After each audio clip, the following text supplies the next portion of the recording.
masih duduk manis di depan Global TV. Terima kasih loh. Ini sudah berganti tamu, berganti wajah, tapi penontonnya masih setia. Selamat datang kembali di Ada-Ada Aja. Semua bilang seru. Ayah, semakin seru ya Miss Sosialita karena sudah duduk bersama kita Bapak Dr. Bambang Setiaji, Kepala Bagian Tata Usaha Pusat Promosi Kesehatan Kementerian Kesehatan. Iya, selamat sore Bapak. Sore. Nah, Pak, aku akan langsung tembak karena aku begitu tahu Bapak mau datang ke sini langsung diceritakan sama tim kreatif, langsung minta tanya, dijelaskan sama Bapak apa sih yang dimaksud dengan abad. Sekarang kita ingin berkenalan dengan istilah aku tahu, aku bisa. Nah, apa itu Pak? Abad itu singkatannya aku bangga, aku tahu Pak. Aku bangga, aku tahu. Oh, aku bangga, aku tahu. Iya, abad. Oh, itu kawan Angel. Super deh kita. Di sini ada yang udah tahu belum? Ya. Belum, kalah dari Angel ya. Aku bangga, aku tahu. Oke. Apa itu Pak? Jadi abad itu suatu pendekatan atau program kampanye pencegahan HIV/AIDS untuk kelompok muda nih, kelompok muda semua ya. Umur tua. Muda. Beda umur. Masih muda. Kelompok muda umurnya 15 sampai 24 tahun. Oh, 15 sampai 24. Masih masuk ya? Yang di situ udah nggak ada yang masuk, udah nggak ada yang masuk. Udah lewat dari 24. Iya. Kenapa 15 dan 24 tahun? Kenapa? Sasaran kelompok muda tersebut ya khusus HIV dan AIDS. Karena menurut data Kementerian Kesehatan, penderita HIV/AIDS itu kebanyakan pada usia umur 20-30 tahunan, bahkan 40 tahunan. Kita ketahui bersama dari HIV ke AIDS itu kan 5 sampai 10 tahun. Iya. Sehingga ada istilah kan mencegah lebih baik daripada mengobati. Seperti itu ya.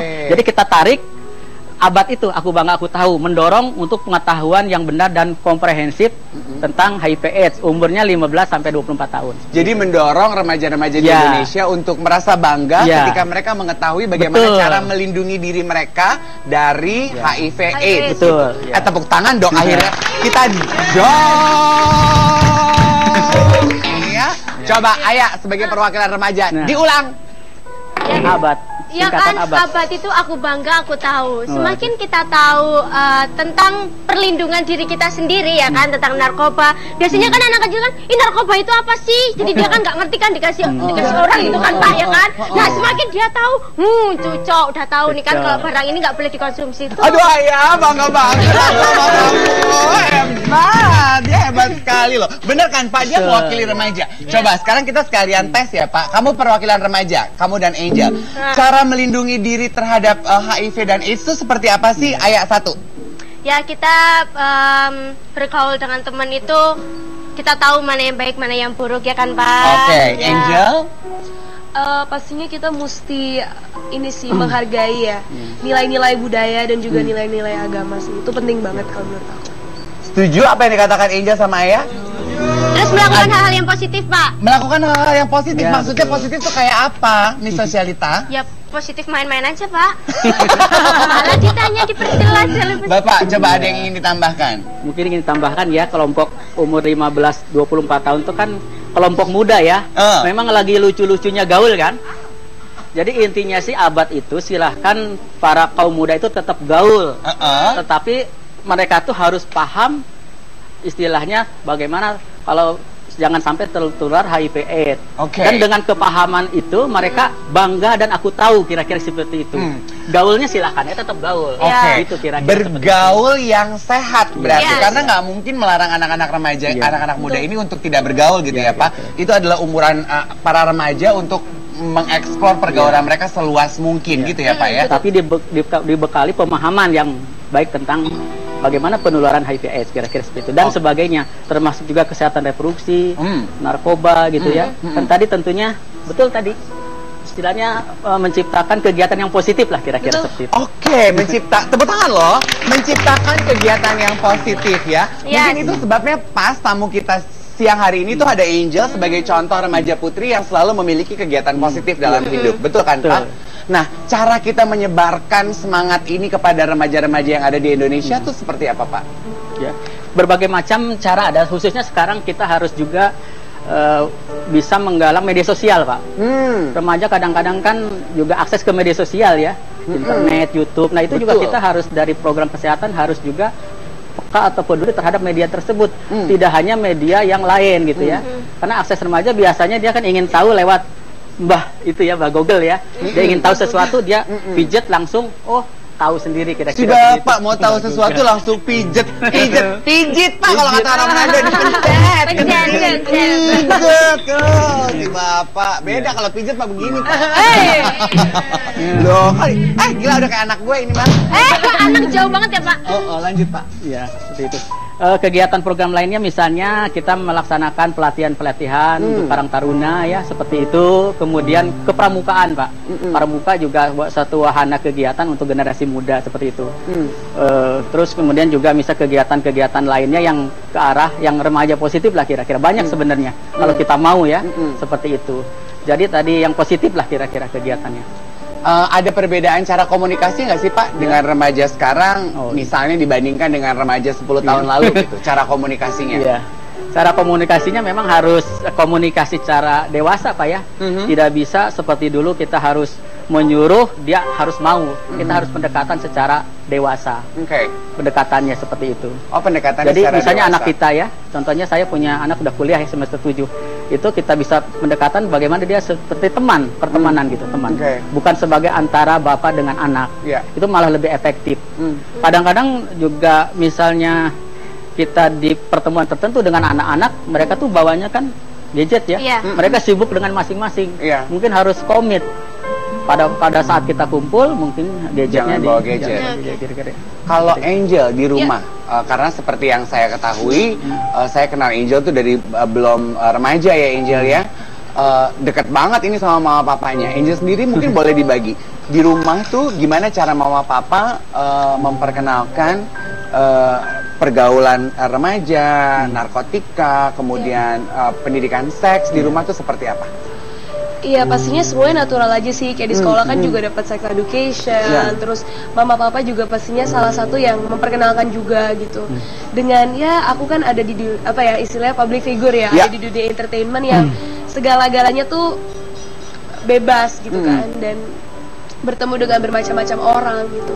Tapi mama dan papa sih selalu menanamkan nilai-nilai kayak don't have sex before marriage, jangan menggunakan narkoba dan lain-lain ya. Walaupun terkadang sebenarnya lebih penting ini sih, kita sebagai anak muda ya, sebenarnya kita tuh mesti menanamkan satu gitu. Kita mesti tahu our self-worth gitu. Kita mesti tahu value diri kita gitu. Bahwa kita tuh adalah orang yang berharga gitu. Jangan mau masa depan kita, jangan mau pergaulan kita atau mimpi kita itu dihancurkan dengan hal-hal yang seperti itu gitu.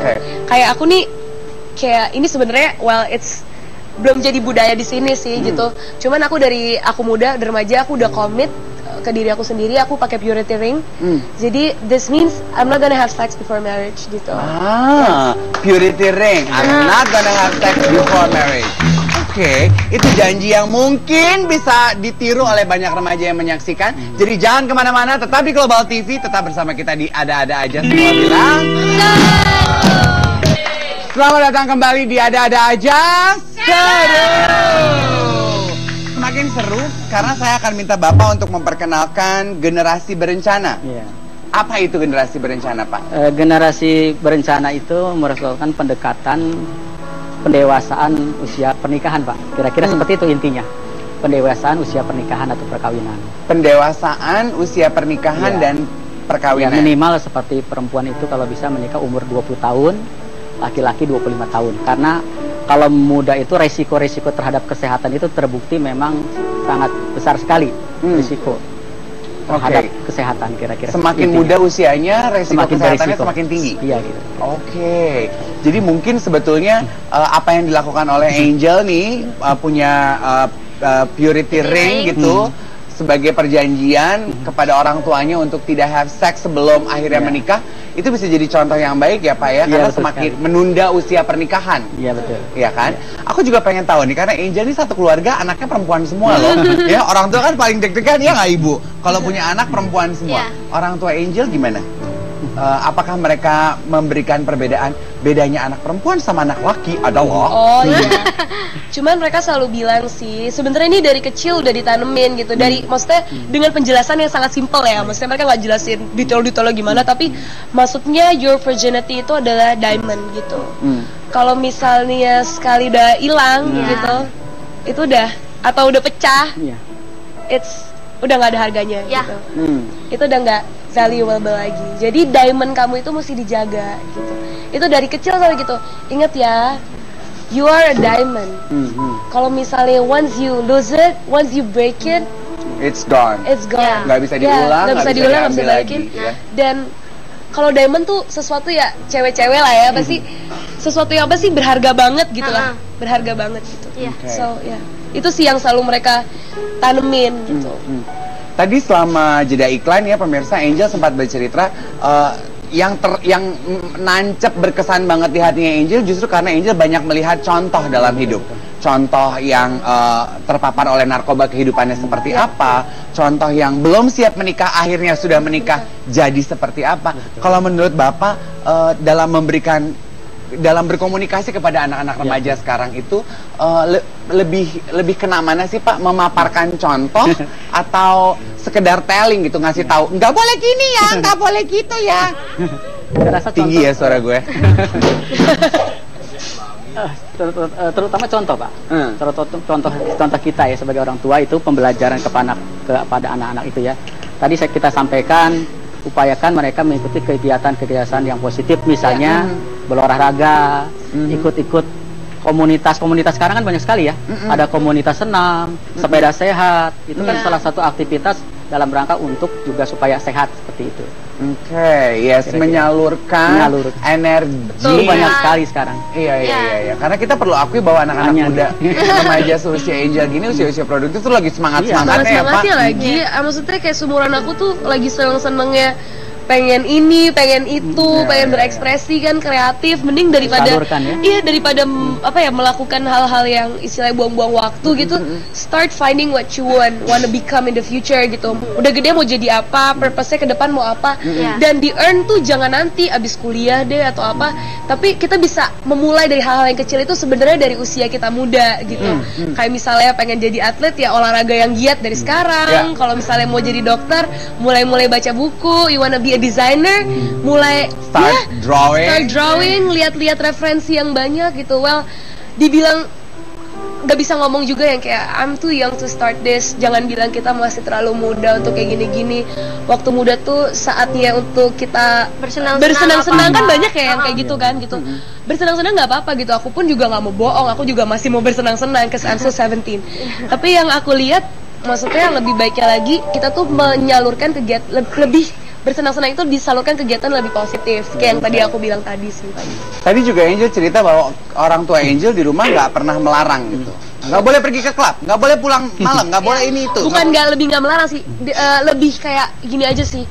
Lebih maksudnya mereka tuh nggak mau terlalu mengungkung gitu ya? Iya, nggak mau terlalu memenjarakan nih. Pokoknya kamu nggak boleh kayak gini, kamu nggak boleh kayak gitu. Karena mereka juga mau aku mengalami dan melihat dunia di luar sana gitu. Tapi sebagai orang tua mereka juga menjaga banget. Kayak kamu ada curfew-nya kalau pulang.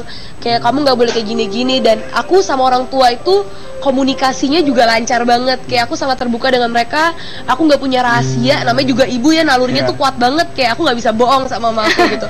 Jadi biar ceritanya separah-parah apapun, teman saya ngapain ini dan segala macam, itu pasti orang tua tahu. Dan mereka tuh bukan tipe yang ngegosipin, bukan tipe yang kayak kamu nggak boleh kayak gini, kamu nggak. Tapi dari situ mereka jadi apa ya? Jadi kasih tahu aku gitu loh. Tuh kamu lihat sendiri kan, kamu tuh kayak gini-gini. Mendingan kamu menjauhkan diri kamu dari kayak gitu-gitu. Jadi ini balik lagi sih Om Dave. Sebenarnya kalau menurut aku ya sebenarnya komunikasi itu juga penting gitu. Dengan orang yang tepat, dengan orang yang mengerti. Kayak ini kan pemerintah udah menyediakan ya sarana, menyediakan fasilitas untuk kita nih anak muda jangan sampai salah kaprah gitu. Supaya pengetahuan kita terutama tentang sex education, tentang seks bebas, tentang narkoba, biar kita nih emang anak muda yang penasaran, yang pengen tahu itu mendapatkan pengetahuan yang tepat dan baik. Ini dengan konsep abad tepat sekali.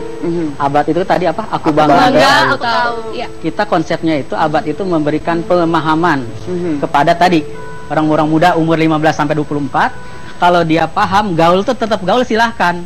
Tetapi katakan nanti ada pada waktu seks bebas katakan no gitu kan, narkoba no.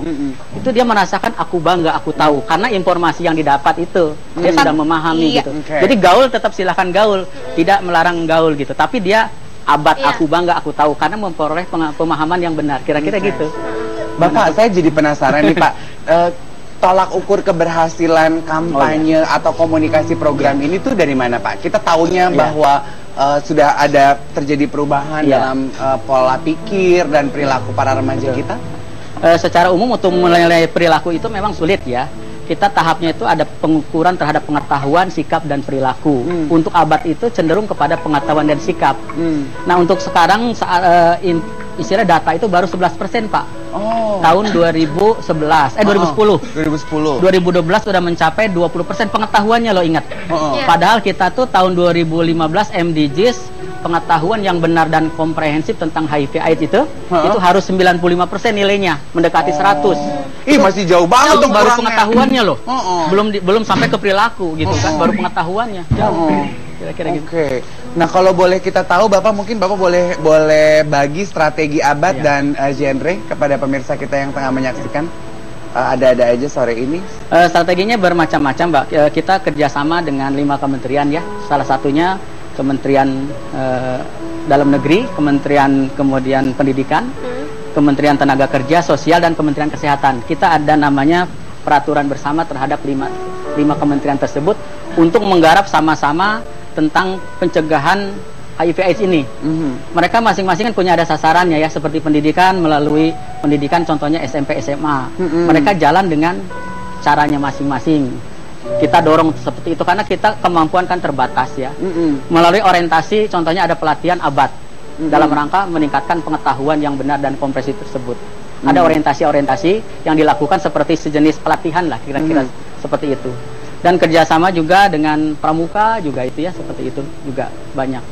Kadang-kadang hal yang sederhana remaja tidak tahu tentang contohnya ya, misalnya salaman dengan penderita HIV gitu kan, terkesan menular padahal tidak menular. Itu yang sederhana ya. Pertanyaannya kan sederhana ya. Tapi itu banyak yang ini just checking, ini remaja-remaja yang ada di Putri, remaja-remaja ada di Putri, ini sih semua pada ngomong, remaja-remaja yang ada di studio tahu dong kalau berjabat tangan dengan penderita HIV itu tidak menular, iya kan? Tahu kan? Tahu.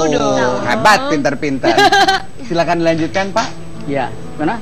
Iya, contohnya itu salah satu strateginya ya. Ya, ada titipan pertanyaan lagi yang dirasa kurang? Genre. Oke, apa benang merah dari genre? Tadi benang merah dari genre itu sebenarnya tadi pendewasaan usia pernikahan, kira-kira seperti itu benang merahnya. Di sana tuh ada kegiatan bagaimana kesehatan reproduksi, HIV/AIDS dan narkoba tentunya. Iya, ini tadi sudah kita bahas ya. Jadi sebenarnya sudah dibahas sebelum diminta.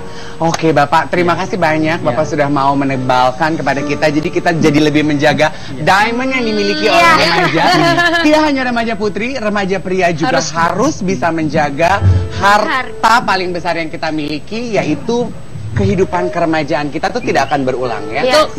Terima kasih banyak untuk kehadirannya Bapak Angel. Say hello to your mommy and daddy. I will. Terima kasih banyak untuk kebersamaannya. Besok kita bersenang-senang lagi di Ada-Ada Aja di Global TV. Semua bilang